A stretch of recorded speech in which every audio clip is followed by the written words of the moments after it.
Emmanuel, the God with us who saves.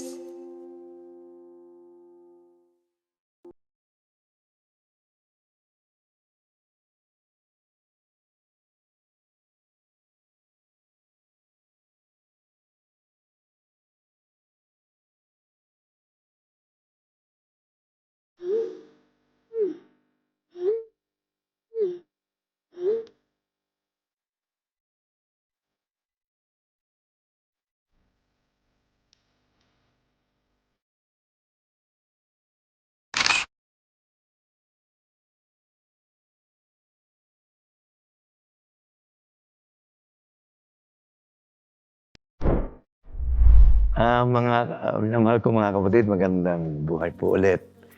Nandito na po ulit ang inyong abang lingkod. Oo. At napakaganda ho ng panahon. Medyo mainit-init nga lang. Summer na eh. Kaya umiinit din ho mga tanong. Nakakatuwa. But I am happy. Uulitin ko. Ako'y enjoy ho dito. At ito ay very common. Na baka ho, hindi lang ang nagtanong nito ang matutulungan, kundi ang marami sa mga nanonood sa atin. This is a very typical example. Bakit? Ano ito? Naghiwalay po. At naghiwalay ng napakatagal na panahon. Okay? Hiwalay po ako sa aking asawa ng higit sa 30 years ng sunod-sunod. Now, I'm living in with my common law wife na hiwalay din at isang Katoliko na tulad ko. We have 2 grown-up kids. Sa loob po ba ng mahabang panahon, magiging invalid na po ba ang una naming marriage? Can we now remarry in the church? Mga kapatid, ang marriage ho ay hindi sa tagal. At ang paghihiwalay ay hindi ho sa tagal ng paghihiwalay. Sapagkat ang kasal po ay habang buhay. Ang makakatuto lamang ng relationship ng mag-asawa para maging malaya to marry again, alam niyo kung ano? Kamatayan. Pagka ho namatay, wala na. Tapos na ang kasal. Pwede na ho kayo. You are single again. Pwede ho. Pero yung sasabihin ninyo, 30 years? 30 years? Ay, hindi ho. Kahit ho 40 years. Basta't buhay pa ho yung isa, ay ang kasal po ay nananatili. Because it is lifetime relationship, mga kapatid. So again,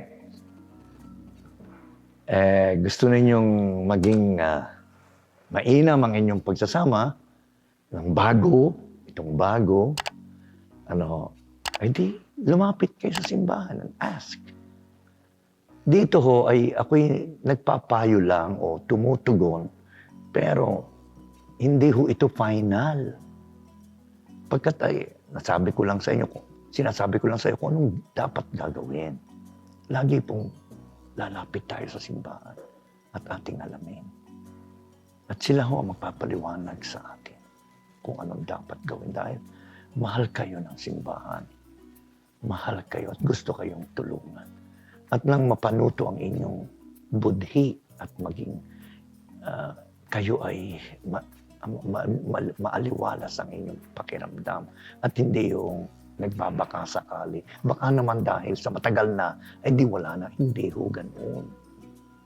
Please po, huwag ho ninyong dadaanin sa tagal. Sapagkat uulitin ko, marriage is a lifetime relationship. At ito'y hanggang kamatayan. Until death do us part. Di ba? Kalimutan nyo na ba yun? Yun lang po talagang tawag dito, result ng tawag dito, ng problema. So, ulitin ko, again, wala akong pinakamainaw, kundi pumunta kayo sa inyong pare, sa inyong parokya, kahit saan. kayo at home and you are comfortable. Pasama kayo sa mga taga-simbahan, mga kaibigan nyo, mga barkada nyo, mga taga-simbahan. At patulong kayo. Oh? At nang hindi kayo manatiling nag-aagam-agam o nagbabaka sakali. Oh, pagkat may silang ho ang buhay, baka abutin kayo ng kamatayan. Na yan ang mga iniisip nyo na hindi naman tama. Ano po. Okay? So I'll pray for you. And of course, you have to pray yourselves. Again, I go back to the need of prayer. At nang kayo ay mapanuto sa Diyos. Tutulungan kayo, huwag kayong mag-alaala. Mahal kayo ng Diyos. Mahal kayo ng simbahan. At kung may nagnanasa ng inyong pagsasama, ay manatili. Wala akong iba kung hindi ang simbahan. Pagkat sa amin, ipinagkatiwala sa simbahan, ipinagkatiwala ng Diyos ang pagsasama ng mga nagpapakasal. So much for that. Huh? Salamat po. Salamat sa inyong question. God bless. Uy! Ay, naku mga kapatid. Medyo kinakailangan nga po tayo magpaalam muna, sumandali, pansamantala.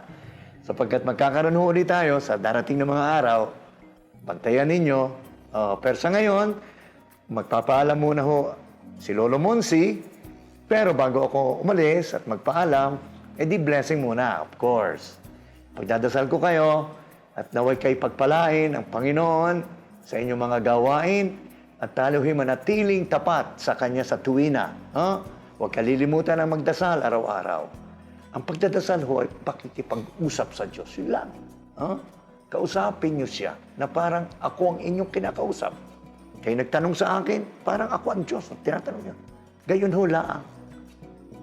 Humingi kayo.